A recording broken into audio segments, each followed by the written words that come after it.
Hi there, I'm Laura McHarry at The Hidden Edge with another tea break tip on how to use business models and tools to help you manage your growing business. Today we're looking at contingency planning. A contingency plan will help you determine your business needs in the calm before the storm. Create a list of things that you need to access in the event of an emergency. Identify who to call in an emergency. Develop a rapid response for quick activation, and minimise damage, downtime and negative publicity. There are 3 more lists of 5 things that we'll explore during this video, and the first is disaster planning. So let's have a look at that. Prevention focuses on preventing hazards. Preventative measures are designed to provide more permanent protection from disasters. However, not all disasters can be prevented.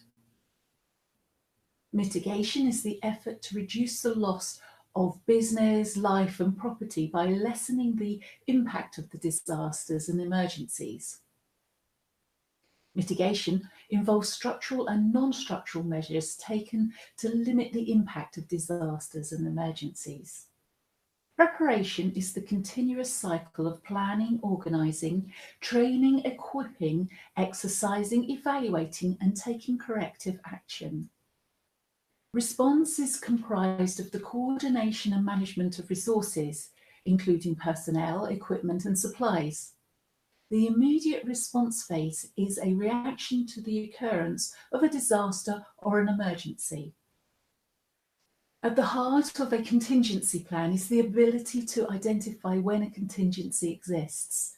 For some companies, the information is the metric or set of metrics. For others, it's more about an instinctive feeling about the business itself.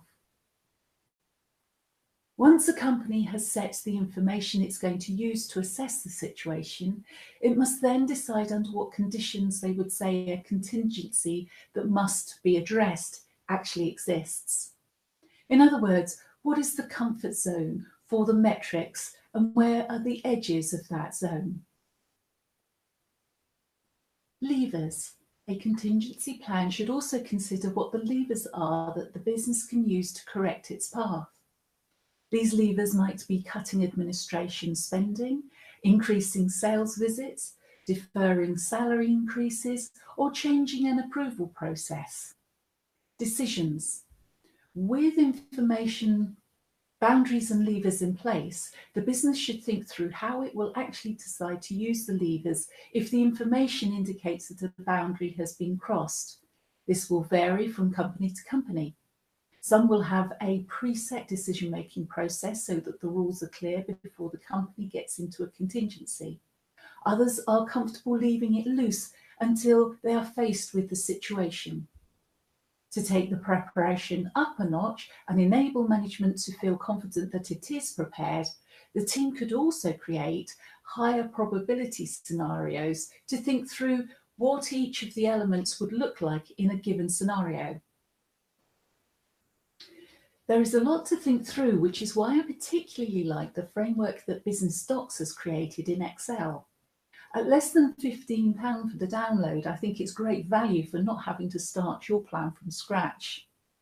Their disaster recovery plan considers the impact of any given scenario, covering the 5S approach. Systems. For example, the core operational systems that allow your company to trade are not available for over 2 hours during working hours. What then?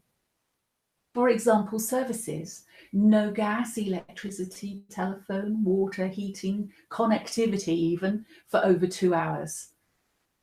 And what about the health and safety risks of that? Staff. What would happen if 25% or more of your operational staff were unable to work for more than 2 consecutive days? They caught some bug or flu or something. Suppliers. Suppliers are unable to meet contractual requirements for the foreseeable future or ceases to trade with immediate effect. What then? And the site.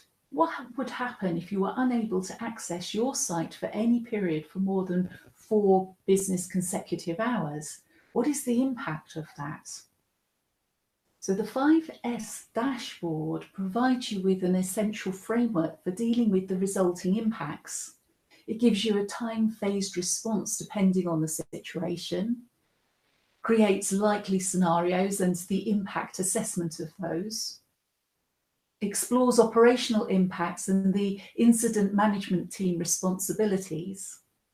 It creates a high-level flow diagram and the actions required from team members and the time frame in which that needs to be done.